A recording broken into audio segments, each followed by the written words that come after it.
Good evening, everybody. Good evening, everybody. Hi. All right. Thank you all for being here with us this evening, this cold evening. We appreciate you taking time out. I see a lot of students. I see professors. It's finals time for those who are not of FIT, so the fact that they are here is a testament to this wonderful, wonderful event that we've put together. So thank you for joining us this evening for a lively discussion between the amazingly talented footwear designer Edmundo Castillo and our very own President, Dr. Joyce F. Brown, and you, the audience, as we wish for this conversation to engage you as well. I am Nicole Nziba, the Executive Director of the Social Justice Center at FIT, which proudly brings you this event this evening. FIT sits at the intersection of education and industry, which is why the Social Justice Center was created by Dr. Brown with two main goals: to increase the number of talented BIPOC students seeking and achieving careers in the creative industries, and to transform the cultures in those industries so that current and future BIPOC employees can advance and thrive. Through our speaker series, the Social Justice Center endeavors to highlight accomplished professionals like Edmundo Castillo with diverse backgrounds who have made an impact in creative fields, business, activism, and serve as positive role models and inspiration for others, including the generations coming up behind them. We are excited that Dr. Brown can join us tonight. Dr. Brown is FIT's 6th president, the college's first woman, and first African-American president.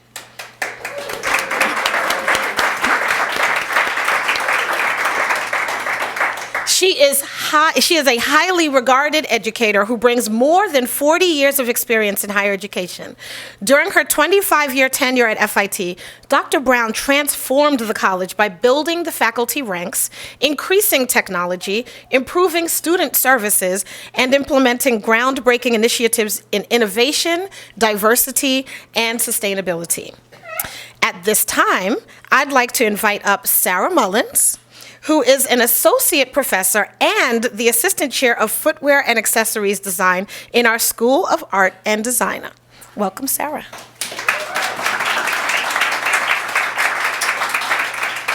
Thank you very much. Good evening, everyone. I am Sarah Mullins, the assistant chair of FIT's Footwear and Accessory Design. Our program equips students with the skills and knowledge to excel in the multi-billion-dollar footwear and accessories industry, an industry that, according to the World Footwear Yearbook, sold over 20 billion pairs of shoes globally last year. At FIT and with the resources of New York City, our students benefit from a dynamic, multifaceted education enriched with internships, industry field studies, and engagement with leading professionals. Tonight's event exemplifies the unique opportunities that we offer students, bringing the FIT community together to learn from one of the industry's visionary leaders. I have the privilege of introducing Edmundo Castillo, an award-winning shoe designer whose career includes working for icons like Donna, Karan, and Ralph Lauren, and collaborating with designers such as Narciso Rodriguez, Tommy Hilfiger, Vera Wang, and Oscar de la Renta. You may know him from his namesake collection, which attracted fans like Beyonce, Kate Moss, Catherine Zeta-Jones, and Oprah Winfrey. Some of those exquisite designs are here on display in the gallery tonight. Edmundo has served as creative director for brands such as Sergio Rossi, Santoni Shoes, Via Spiga, and Aquatalia, to name a few. He is attracting new customers with a combination of luxury design and new technologies. He's come a long way since taking classes from fashion illustrator Antonio Lopez, whose work is also on display. Today, Edmundo creates innovative footwear to meet the needs of a fast-paced modern lifestyle. So I'm pleased to welcome Dr. Brown and Edmundo. Thank you.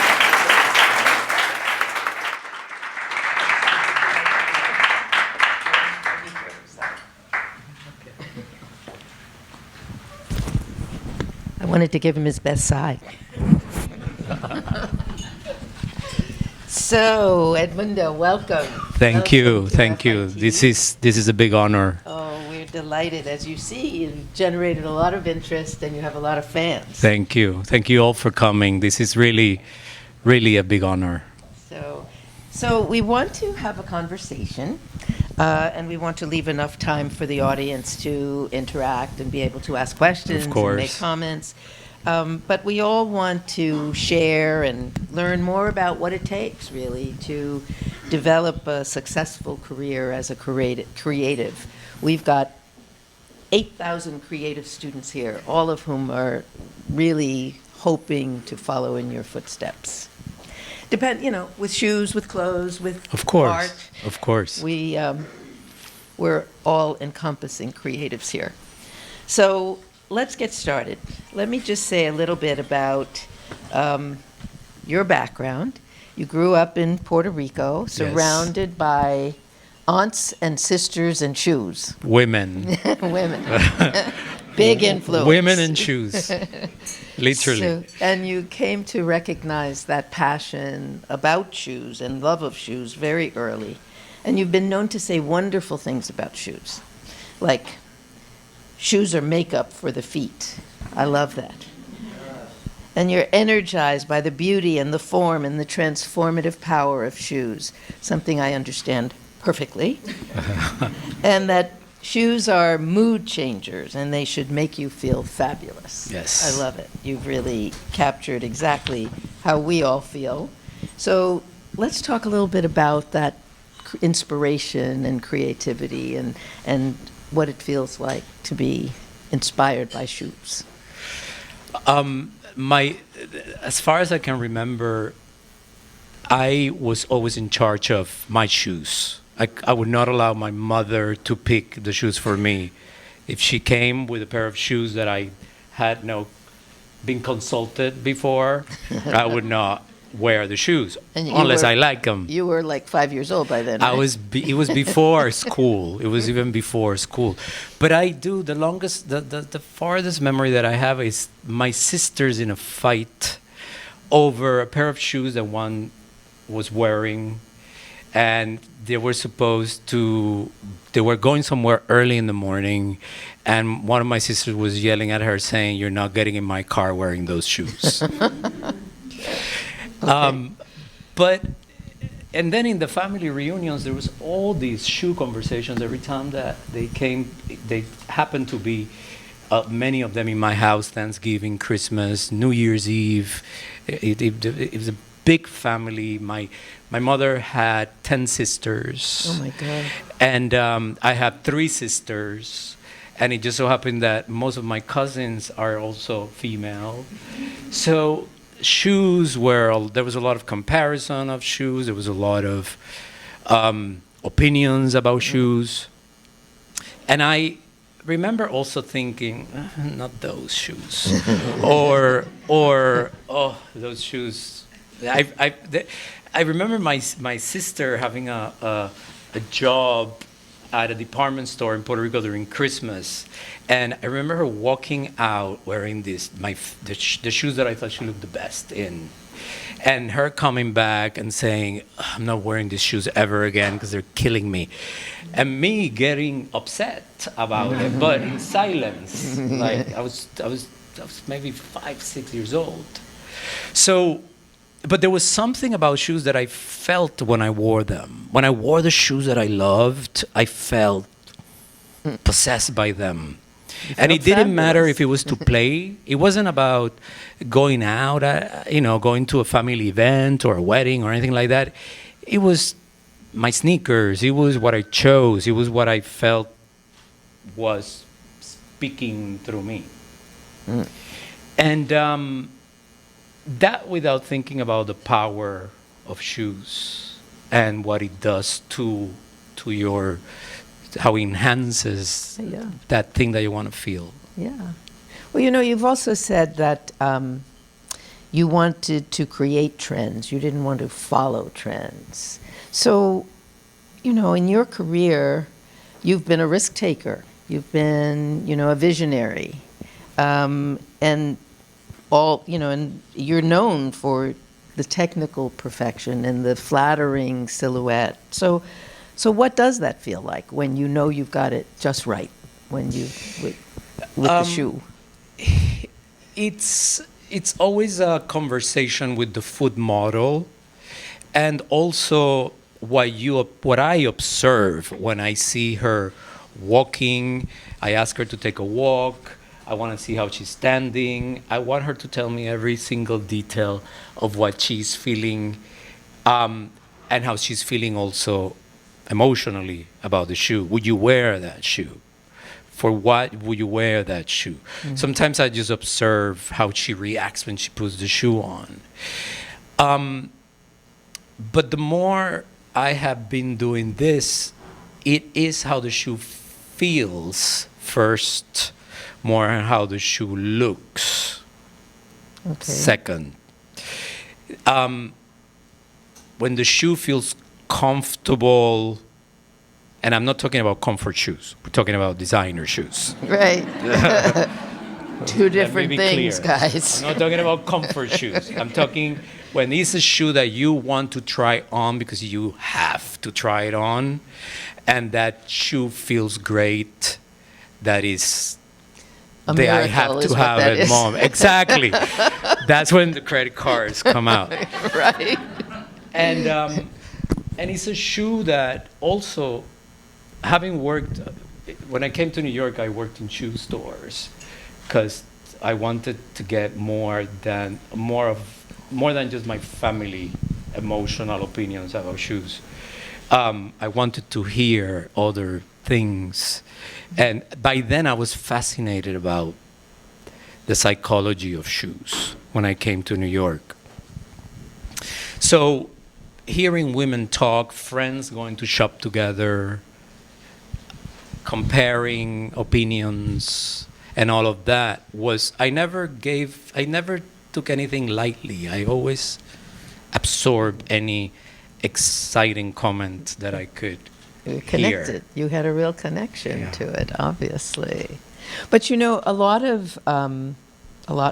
most of our students ultimately they want to find their creativity and their muse in a brand or in whatever their area of creativity is. So what are some of the pressures that you have experienced and that you know that creatives really should be ready for in terms of working with footwear and accessories or even in other areas? You know, the pressures of the industry and how one stays connected to that feeling and to the perfection that you want to create. The pressure that I felt more than not at the time was that I wanted, and especially when I was starting, I wanted that heel to be the highest possible. And there was always the merchandiser saying, not everybody can wear that height. Exactly. So to me, it was kind of like, oh no, I have to lower the heel. So I wanted to create that height that was comfortable enough, that didn't feel that height. That became my obsession. I still want to do the pure expression of the sketch. My sketching, it's all about that expression that I want to see in the foot, just like the drawing is. I want the foot to look like the drawing. I want the shoe to look like the drawing. I want it to look like it's moving. Yeah, then you want people to walk in those heels. Exactly. Because it is the most intimate form of transportation. Yes, this is true. So I want her to walk around in those shoes, not sit around in the shoes. Yes. So we all have sitting shoes. Right? And I have done sitting shoes as well. But my biggest challenge was making the designer who I worked for or the buyer that was buying the shoe believe that women can wear that heel height that I was putting out there.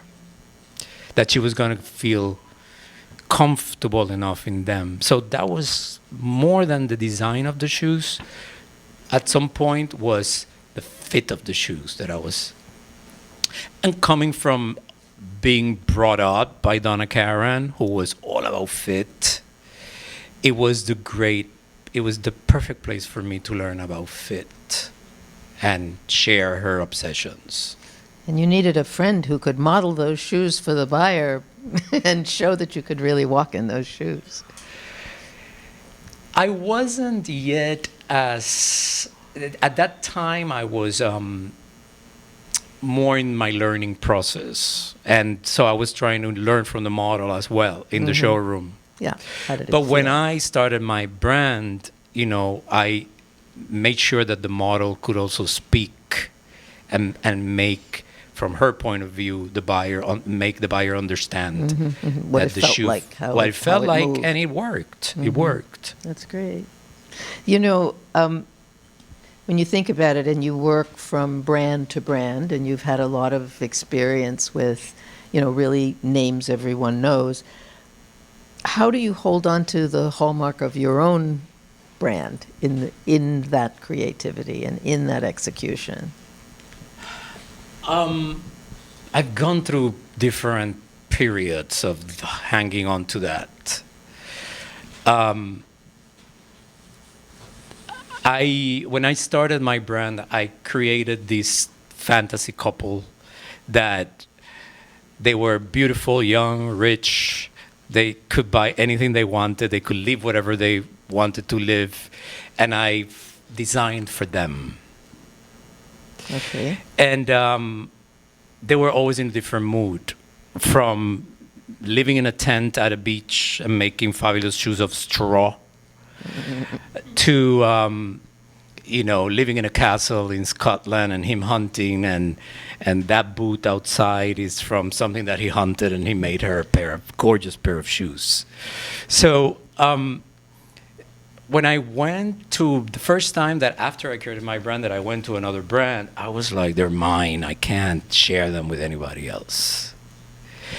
And through them, I kept what I felt was me, pure me, and not, I understood that I needed to transform some of my concepts for the brand that I was working, because in shoes you can't do what in clothes is easier to do, that you can come and completely redo the brand, not even take so much, think so much about the customer that had been there before the previous creative director.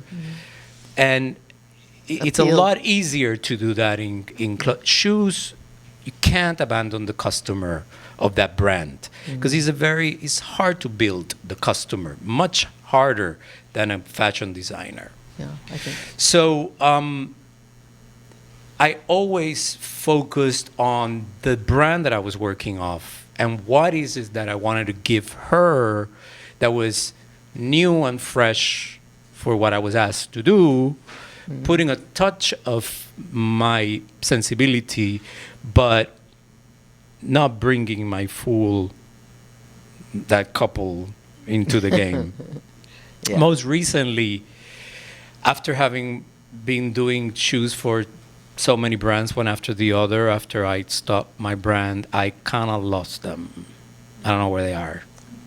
They're waiting for you somewhere. I don't know where they are. So going back to my archives, which is funny that all this is happening, because I recently decided to go through every single shoe that I've designed that I keep in a warehouse that I have done for Edmundo Castillo. I decided to go and repack and reopen everything and repack everything and refreshen everything. And that was a great unexpected exercise to reconnect with me. What did that feel like? It felt great because one of the things that I always wanted to do, and after 20-something years, I have come to see that what I wanted happened, and it's that I wanted my shoes to never look of a period in time. I wanted them to always be modern and like that piece that you don't want to get rid of because it felt great, because it looked great, and because it doesn't feel out of style. Yeah, yeah. It was classic but beautiful. A classic, but with that twist. Yeah, yeah. And coming back to them, there were so many things that I came across that I didn't even remember that I had done. And I was myself like, oh my God, this shoe, I forgot about this shoe. And very excited that all that intention that I knew that I wasn't going to find out if it was going to happen until today, Right. or close to today, for me, that happened. And, That's interesting. that was That's very great. emotional. Yeah, yeah, I would imagine. Yeah. It's a retrospective almost, and Yes. and it stirs up all those feelings. Well, among the things we have with us today are some of your books from your personal collection that that really speak to the impact of one of your heroes, Antonio Lopez.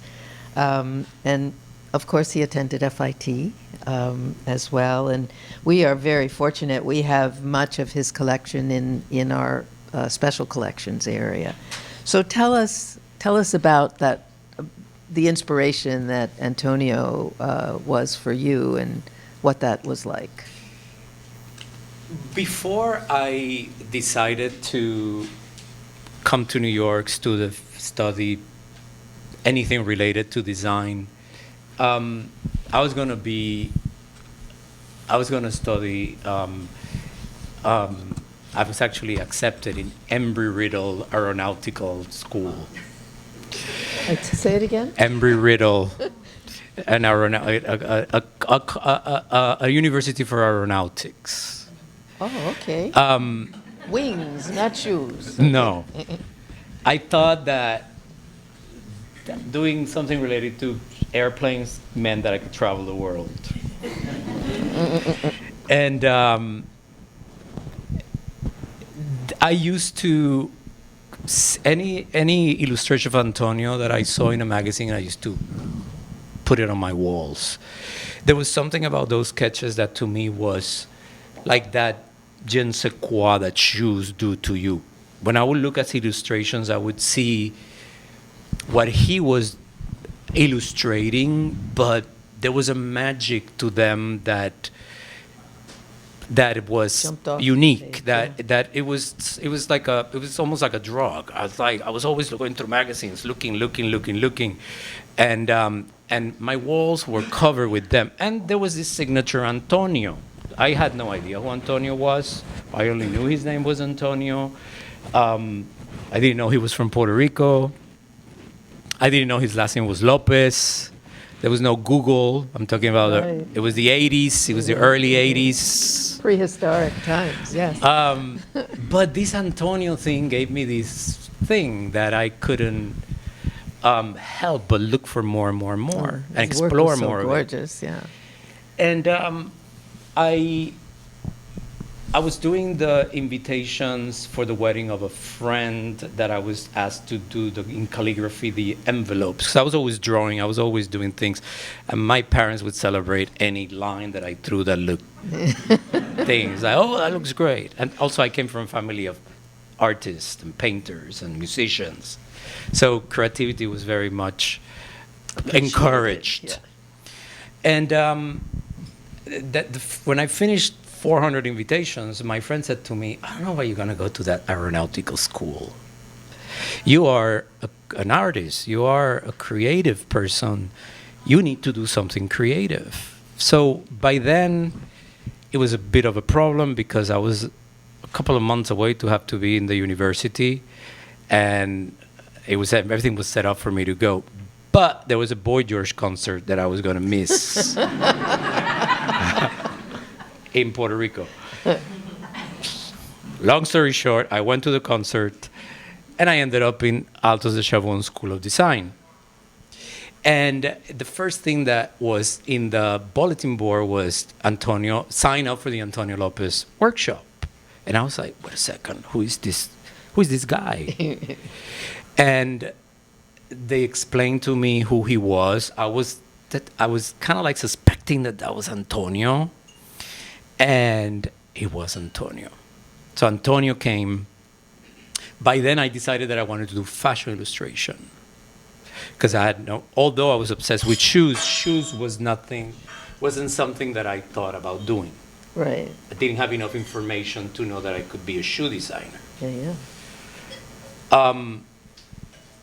So I met Antonio. I couldn't believe that I was meeting the person for that at that time was my hero, and I wanted to know everything about how he came up with that thing that is not just the model. And one day we were doing an ink exercise, and there are days that, all of you know that there are days that you can't draw a thing, and there are days that you're like, woof. So that day of the ink, which is already very difficult to use ink, I couldn't draw a thing. And Antonio was going around the room giving, suggestions to everybody. Advice. One thing that Antonio has said to me, I don't know if before or after that ink exercise, he said to me, you need to look at the subject, you need to feel the subject, and you need to throw the line without thinking. You need to have that go through you and use your imagination, which I felt like I understood all of those points. Use your imagination, study it, throw it, all of that. So he was going around, and he came to me at the time. I didn't know that, none of us knew that he was sick. And he said to me, Edmundo, forget about fashion illustration. You're not a fashion illustrator. Uh-oh. But I knew that I wasn't a fashion illustrator, because I always felt that I couldn't measure to that. Even though I wasn't trying to imitate Antonio, I wanted to be at that level. Right. And I knew that I couldn't be at that level. And in fashion design, I could see my other friends in school that were doing croquis, and they were doing all these great skirts and coming up with these ideas quickly. And when I was doing introduction to fashion design, I couldn't get off a pec skirt. That was the only thing that I could think of. So I knew that I didn't have that. That it wasn't flowing. It wasn't flowing in the way that I was so hard on myself about it. So he said to me, you're not a fashion illustrator. And he said, after me, fashion illustration is over. Which after him, the era of the photographers began. Yeah. And there is fantastic fashion illustrators after him too. But that era of everything being illustrated, like it was in the 80s, you see all those illustrations in the New York Times, and a lot of the campaigns were illustrated, and photography, the star photographer wasn't the star photographer yet. Yeah. It was a different time. It was a different time. He said, you should be a shoe designer. He did. And I thought, What? makes sense. I immediately went like, oh, shit, yes, that's it. I figure it out. But I never understood where he saw that, because I wasn't drawing shoes. I wasn't Did you illustrating talk about shoes. shoes? I wasn't talking about shoes. I always had shoes Yes. on. I always had a shoe that was, people would look at. But I never showed anything that for him to, for me to understand where he got that from. How incredible. But he had a big impact in how I understood everything that I started understanding from that moment on. And he said to me, you should go to FIT. There is a class in FIT. We were in the Dominican Republic, and he was like, "There's a class in FIT," and he immediately said, and I just took off. I left. I left the workshop. I was like, "Goodbye. I'm not interested anymore. I gotta go. There's a class to go to." And I came to New York, and I started, and I enrolled in the night class at FIT. My God.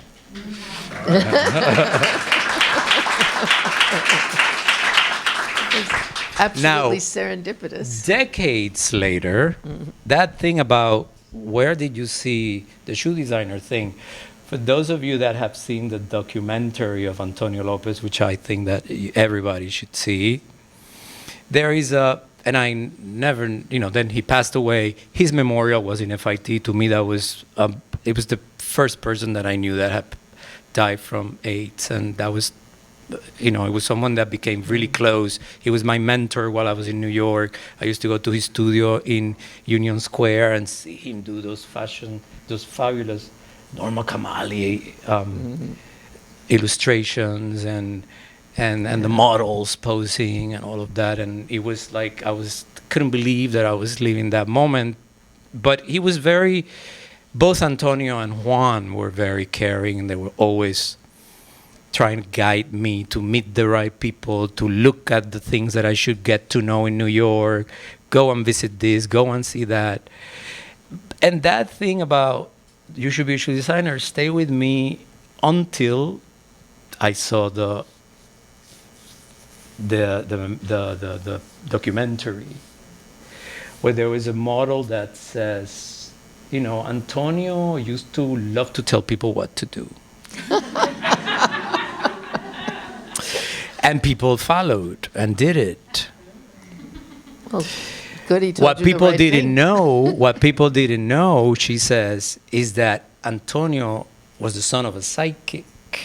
Oh, jeez. And he had that same talent too, that he never spoke about. So I went, okay, now it makes more sense. Because there was never an indication of anything that he could see for me to do something so specific as shoes. It's a little spooky, but okay. But thanks to that spookiness. Fantastic. Yeah. I mean, really a serendipitous juncture in your life. It was, I was meant to do what I do. Yes. I just have a passion for it. I love the passion for what it feels like. I have a passion for what it could be. I just love it. It fills my soul like nothing else. Which is a very fortunate thing to be able to say, that you Absolutely. arrived at that space. So, Yeah. and on that note, I want to give the audience a chance. I know that there are folks who have questions they would like to raise up. All right, we're going to need some help to, well, no, the very first hand, yeah, and then in the front. Okay. Am I able to ask a two-part question? I'm sorry? A two-part. Just go for it. Go. Okay. I mean, the first question I have is, how do you believe your leadership aligns with values of accountability and justice? This design is something that should be a light thing. Designing, whether it is a painting, a product, anything for people to have joy when they buy it. You put all of your energy, you put all of your emotions into it. Designing is a very genuine process. And the mistakes that you can make sometimes comes with accountability. You learn from it. You make sure to correct it the next time that you do something else. You make sure that you don't ignore who could be the buyer, who could be your follower, who could be the person that reacts to that. So I think that it is something that should be handled organically. It's something that it doesn't necessarily has to start with that, but it has to have that sort of end goal. Brought up Karan name though, attended Reagan School Agaliga. But I chose FIT for the opportunities that it would give for me beyond just the school, over those little witches from Parsons. What motivated you to go to FIT rather than some of the other art institutions around there? Well, at the time, there wasn't a very full curriculum of shoe design like there is today in so many art colleges. FIT and Parsons were the only two that were offering a class. And they usually were night classes or summer courses. I didn't know anything about other schools. Antonio said to me, you should go to FIT, because he knew that, and if Antonio said it, I didn't question it. So that's how it started. Then, you know, I also, on my own, because I knew that I wanted to live in New York. I didn't want to live in Italy, where there was more opportunities to study shoe design. But New York was the energy that I wanted to have at the time. And, you know, I also did a lot of, on my own, out of the class, I did my research and tried to learn and add more to what I was learning here. Thank you. Elba? Hi. I would love to know from your conversation the actual point where fantasy, freedom, and feeling came together. It came together when I understood that Antonio was right. That was the first moment that I said, I can be great at it. I can be that thing that I wanted Antonio to be like Antonio, or be like my other friends in school, that it looked so easy to them. They just sketch. That was that first click that I went, okay, now I can go and throw out all these ideas on paper and explore. And it was a feeling of freedom, because I felt trapped into having to do something that I wasn't really passionate about, but I wanted to be passionate about. When I understood that I could be a shoe designer, it felt organic, it felt real. And then I met you. To me, because this is what I believe happens to creatives who trust themselves, the crumbs that are connected, they're the dots that are connected, that lead you to be fully yourself. Yes, absolutely. I mean, being designing is too emotional to waste time not understanding what you're doing, or not having the passion of feeling free, feeling that freedom, and not feeling trapped into, oh, I have to do this because this has to sell. I have to do that. That comes later. Throwing the ideas is the first thing, and knowing that you can solve the problem in the process is the freedom. Yeah, it's kind of the creativity and the business, that sometimes the business, the need to sell, the need to be in a line, the need to understand somebody else's vision, can really squash the creativity. Yes and no. When you have gotten to a point where you understand that thing could be sellable, the challenge comes when you're trying to explain to the team members that are going to take that to market that is the right idea for next year. Yeah. Because they understand what they're seeing is doing good today. Yep. And it's okay. But I've been lucky enough to work with teams that they go, that's a fabulous idea for next year, and then there's others that they just go, I don't know. I can't see it. So, it's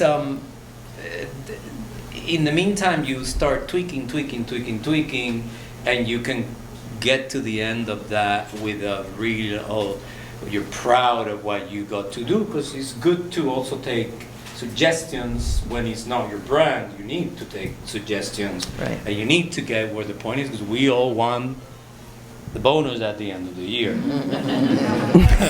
So it's not that, no, I'm not doing that, unless it's something that you go, it's not going to work, it's not going to work. But you know, you have an instinct as a creative. It's painful when your instinct is not trusted. Oh, we have a lot of questions. Emil?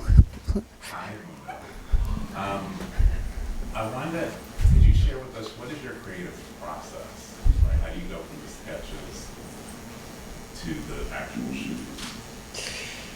Well, the beginning of the creative process is trying to find what is that thing that is gonna click, that you're gonna. It could be anything. Sometimes it could be a color. It could be a painting. It could be the pose of a model. It could be anything. Anything could be inspirational. When you get to that thing that you feel that you're going to be able to go, and then you start evolving, then I like to sketch as much as I can, keeping stories together, because you have to make a little group and all of the things that we learned to do through the years of working also for other designers.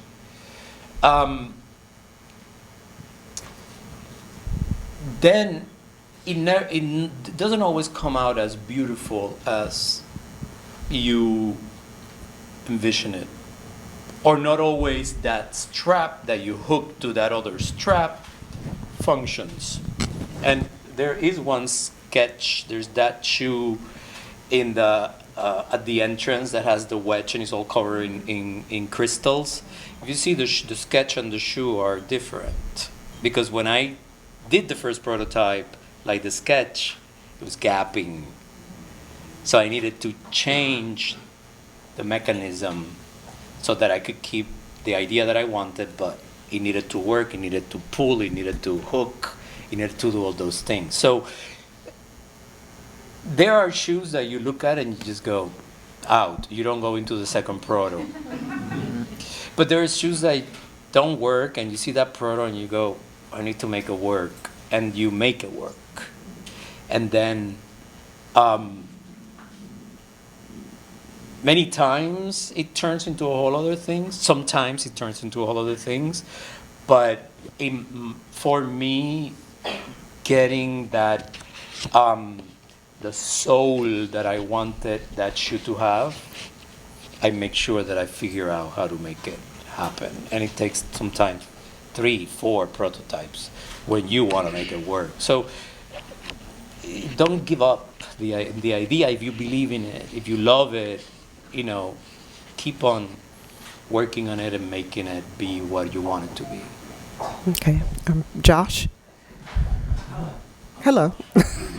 Josh. Edmundo and I were very fortunate to know each other as the youngsters and to work for Donna Karan.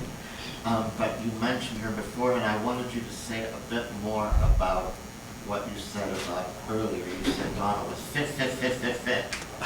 But just in general, because we were so fortunate to stand side by side with her. We shared an office. Yes, exactly. And she gave me that same thing, that kind of relentless pursuit of whatever it was that was in front of her. But I wanted you to speak a little bit more about how that happened for you. Well, my first years at Donna Karan, when Josh and I used to share the smallest office in the entire 14th floor, 15th floor. It was a closet. And it's funny because I kind of stalked Donna to get that job. I wanted to work for her. I wanted to work for her. And everywhere I saw her, I was like, remember me? And then one day she said, call Josh. And Josh was with her. And then I was like, give me your phone number. And then you didn't call me back. And then I got to Joanne. And Joanne was my boss, who was the other shoe designer, and Josh used to do all the licensees. And at the time, the shoe brand was licensee. And when I felt that I understood a lot of the things that Donna was saying when she would say, I want the bags to look like a baby. Remember those lines? I understood what she meant. Yes. But a lot of people was like, is she crazy? All the bags gonna look like a baby. But I knew that she wanted that thing, like the African baby wrapped around your, and that feeling of coziness. For some reason, I felt that I always connected with the more conceptual part of her ideas. I still have her sketches, and they all looked exactly the same. It was all the same sketch. It was always season after season. She's like, I want a boot that looks like this. Yeah. But I kind of understood. I don't know. I understood that. But then there were times that she would come to that little office. And, she was always hunting for inspiration when she was stuck. And you could see her roaming around the offices, seeing what was going to trigger her to ask you more questions. Absolutely. And there were moments that she said to me, what's coming for next year? You show me. And then you had that pressure. But it was a different time too, when you could just come up with any idea. Now it's so trend driven, and you just come up with anything. It didn't matter who did it. Donna was Donna, Calvin was Calvin, Oscar was Oscar. Everybody has their own. So I would come up with something, and she would start draping the silhouette. So when that happened the second time, I was like, okay, I have some weight here. Because she would say, she always said shoes are the soul of the outfit. With the soul, no pun intended. Right. But spell your terms. She always started from the bottom, whether it was the shoe or if it was the skirt or the pant or the silhouette, the length, all of that. The leg was her thing. The leg. Well, I think the theme that we're hearing is determination and a little psychic specialty here. Intuition. This is a good one. Especially Donna. Okay, yes, Ariel? Yes, please.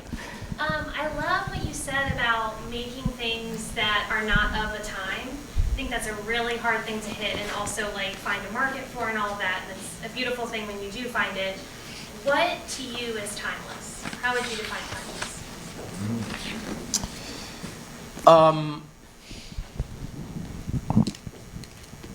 I always look at any design, whether it's clothing or it is shoes or it's a handbag, like a painting. You buy a painting and it hangs on your wall for decades. If it's something that is really meaningful to you. Paintings are not necessarily trendy. And in my idea of design should be handled from that angle of something that is always going to be beautiful.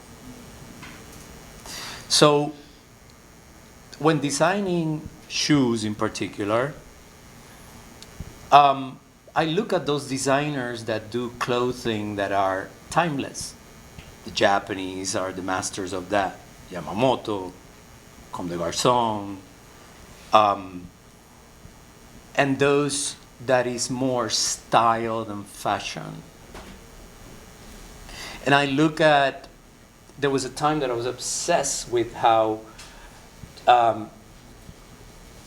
Jacqueline Bisset Kennedy wore Yoji all the time with Manolos. And how she turned those clothes into something different. It wasn't with a clunky, heavy shoe like it went down the runway of Yamamoto. So I imagined, okay, I want these shoes to work with those clothes that are timeless. And then something happens there that you kind of like get that bug of timelessness, because they're quite avant-garde as well. So there has to be a touch of avant-garde without wanting to make it weird. And through sketching, you keep on exploring. I like to fill the walls with those images that inspire me, and I use that as a guide to, because timelessness could be the length of the last. It doesn't have to be the design of the shoe.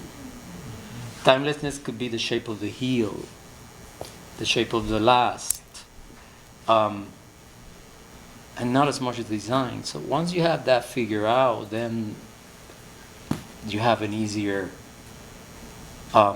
way of making things more timeless. But then you understand that it became timeless. You have to give it 20 years at least. Yeah, Yankee cat. Caroline Bisset Kennedy, sorry, not Jackie. Caroline Bisset Oh, Kennedy. okay, yes, yeah. So you said that you like to just enjoy designing freely. However, when you work for different brands, every brand has a personality or customer profile. So when you worked at Stuart Weitzman, how did you incorporate your aesthetic into this brand? Something that I look for when I get offered a job or I want to work for that brand is if I could do something transformative, but at the same time not go away from what that customer likes. How to speak to a younger customer, the new customer that you want to acquire, and how not to abandon the one that is loyal to the brand.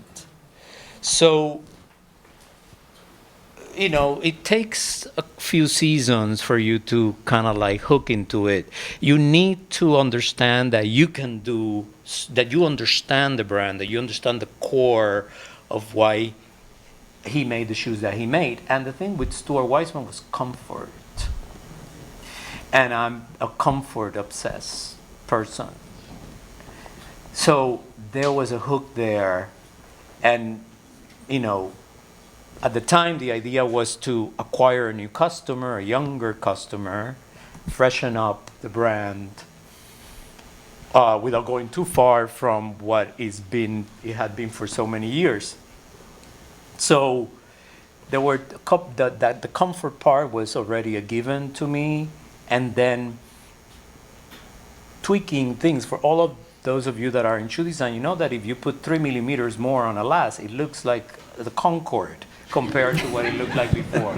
And it's only 3 millimeters in the length. So it takes very little to tweak and make it more special, make it more fresher without, having to reinvent the wheel. But it's key that you understand the designer, that you understand the brand, and that you're willing to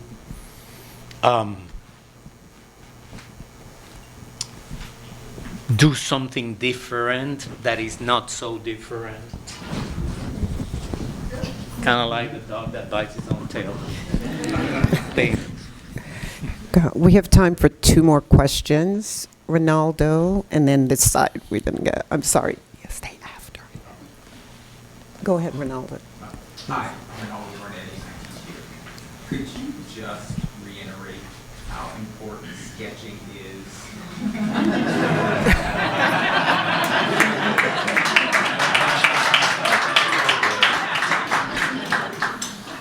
sketching is everything. And sketching is what it's like when an athlete has to go and practice every day to go to the Olympics. Sketching is exercising that muscle of creativity. And I find that when you are less self-conscious about what you're sketching and you just throw those lines, something comes out of it. Sometimes it's scribbles, and then through those scribbles you see something completely different than what you... So sketching is the most important thing. Sketching freely, not technical sketches. Technical sketches are always ugly, in my opinion. And they have to be technical for many reasons. But when you are wanting to get those ideas out, sketching, you have to, you can't be so conscious about making the beautiful, the most perfect sketch. You have to just go, and it gets better and better and better.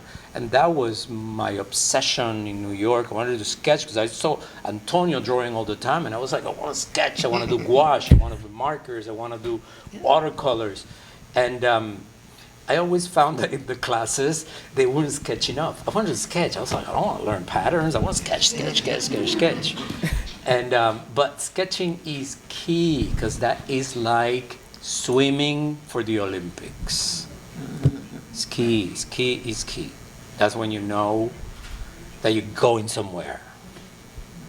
Okay, our final question, I know there are a lot more, but our final question, this side of the room.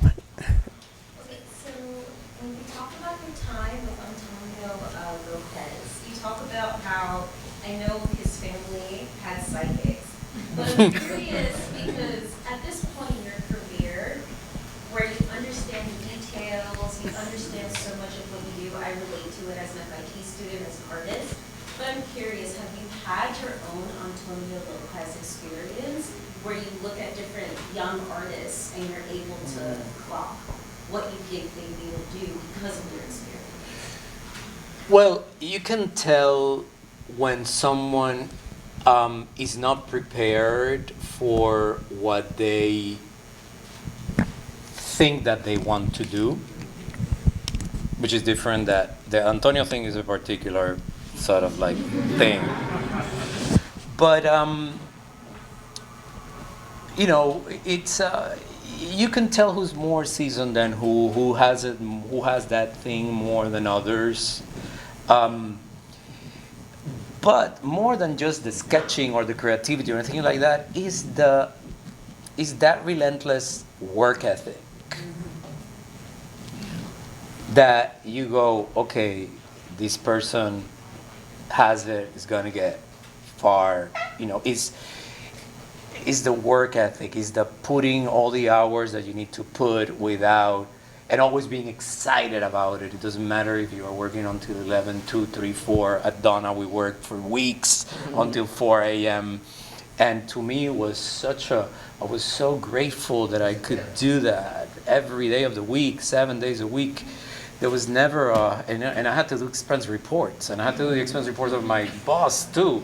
And you know, there was never, to me it was like, I'm here and I can do all this. And it's when time doesn't seem like it passed, and you keep on doing it and loving it. When I see some of the people in my team that they come in the weekend and I didn't ask them to come in the weekend, or they stay until 8 p.m. After the Donna Karan years, I'm not a big pusher of staying past 8 p.m. But, that works on a lot of other things as well. It's not just about sketching and that's it. It's a lot of things. Yeah. Well, I know that there are more conversations and questions. I wanted to say one more thing. I used to see Alba all the time in Antonio's books and illustrations, and then I came to do an internship. My first internship was at Oscar de la Renta, and then I had to dress Alba for a show, who at the time was one of the supermodels of the industry. Yeah. So that, to me, that was kind of like my first reality check. I was like, I'm here. I'm in the middle of it all. Al Pacino, I'm dressing Al Pacino. That's great. So I'm going to take the privilege of the chair and ask one last question, and that is, I understand you're working on a retrospective with a museum in Puerto Rico. What would you like history to record about your work? What's your thought about a legacy and the message you'd like to leave behind?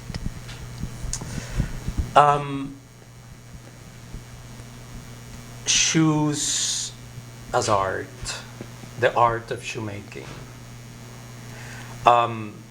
Shoes as wearable art. Mm-hmm. I like I said before, it's like when you have a painting or a poster or anything that you have hanging on your wall that you love, and that triggers that thing that you just love it, you can only move it to another wall, if anything. Right. I want shoes to do that too. I want to be remembered for all my intentions of beauty and lightness and fun and sexiness and whatever you did wearing those shoes that got you somewhere fabulous. And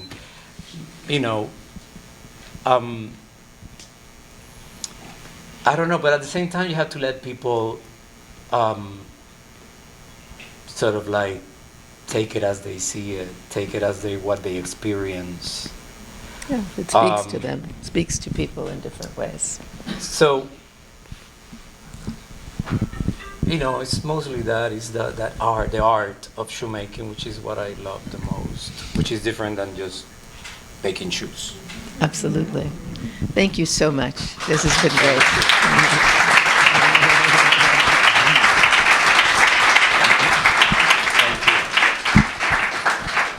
There's refreshments and there's time to spend with each other and with Antonio, not with Antonio.